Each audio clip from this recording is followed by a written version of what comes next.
Hey everyone, and welcome to This Explainer. Today, we're going to break down a seriously chilling tale about a graveyard shortcut that goes, well, terribly wrong. We're looking at a story called The Midnight Locket and the Restless Graves. So let's step right into the shoes of our main character and see exactly how this whole supernatural nightmare unfolds. To set the stage here, our focus is on a boy named Arjun.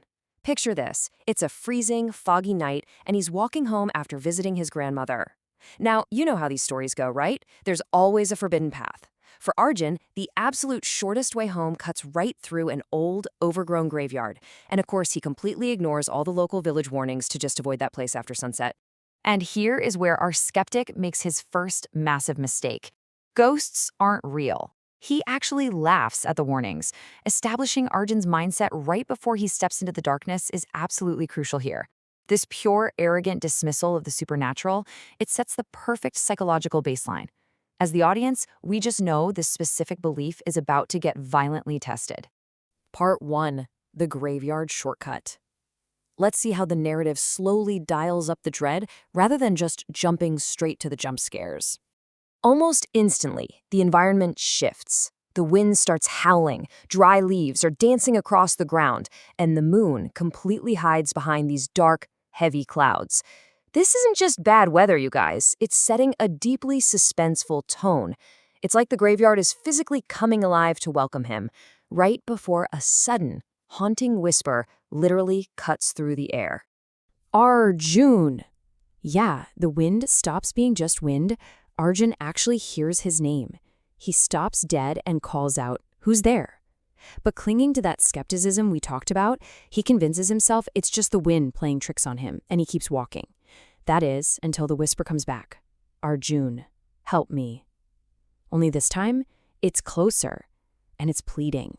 His heart rate spikes, and honestly, so does ours. Part 2. The Ghost of Rohan. Arjun's heart is absolutely racing as he looks around, trying to find the source of that voice.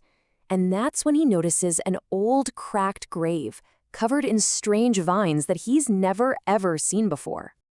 Okay, let's dive into this bizarre discovery that stops him in his tracks.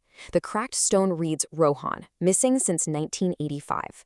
This is such a brilliant narrative hook because it immediately throws a massive paradox right in our faces.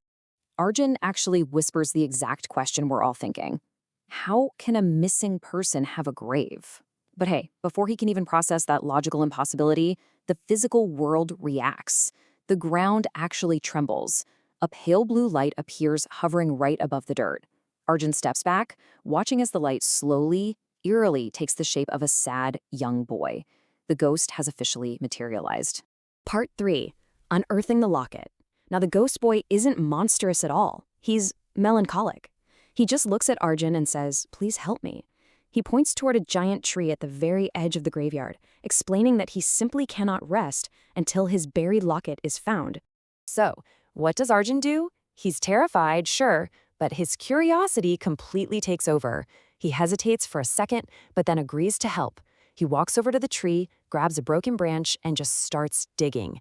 The tension really stretches out here. Minutes pass in the freezing fog until, clink, he hits something metal. He brushes off the dirt, and there it is, an old silver locket. Part 4. Escaping the Shadows.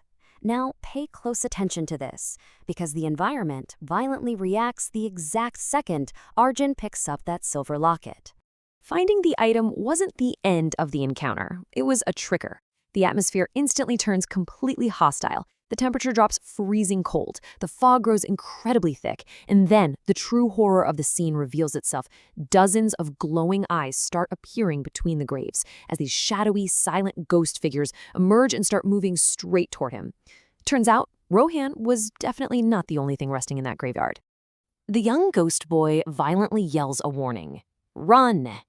And you better believe Arjun doesn't hesitate this time. He just takes off sprinting across the graveyard, desperately clutching that silver locket to his chest, as this horde of dark, shadowy figures gives chase. The chase is officially on. As Arjun runs for his life, the relentless, chilling whispers of the shadows completely surround him in the thick fog. They want the locket. They're whispering, "Give it to us." "Leave it here." This overwhelming swarm of ghosts is closing in on him so fast. The sensory details the story gives us here, the blinding fog, the physical exhaustion of sprinting, those overlapping supernatural whispers, it creates this absolutely overwhelming sense of panic. Don't let him escape. He finally reaches Rohan's grave just in the absolute nick of time. With the shadowy figures literally right behind him, Arjun desperately hurls the locket back into the ghost boy's outstretched hand. And just like that, boom, the climax hits. The absolute second the ghost touches the silver locket, this blindingly bright light explodes across the entire graveyard. The shadow figures scream and just vanish into thin air. The fog completely clears, the howling wind stops dead, and this stunning, absolute silence returns to the night. Part 5. The Aftermath. For the very first time, the ghost smiles. He thanks Arjun, explaining that the locket actually belonged to his mother, and his family never ever knew what happened to him. This poor, restless spirit was literally tethered to the graveyard by a lack of closure. Right before turning into sparkling light and finally disappearing, Rohan points behind the grave. Arjun looks, and he finds this small, hidden wooden box containing old coins and a handwritten note. The very next day, he takes this box to the village elders, who immediately identify it as belonging to Rohan's family. When we look at the timeline of events here, it's pretty incredible. Rohan goes missing in 1985, decades pass. Then, on this stormy night, Arjun's frankly terrifying ordeal actually brings historical closure to a family that had been desperately searching for answers for decades. It beautifully transforms what felt like a standard horror story into a really touching story of resolution and peace. That very same night, as Arjun passes by the graveyard again, he notices the haunted grave has completely transformed.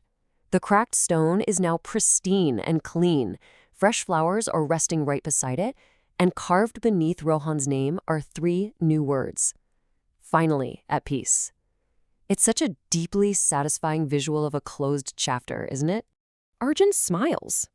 All that skepticism from earlier is totally gone, replaced by this profound understanding of what he just did, and he starts walking away. But just as he reaches the safety of the front gate, a brand new voice from somewhere much deeper in the graveyard suddenly speaks up, and guys, it is not Rohan. The voice quietly says, "Now, help me." And this brilliantly yanks us right back into the horror.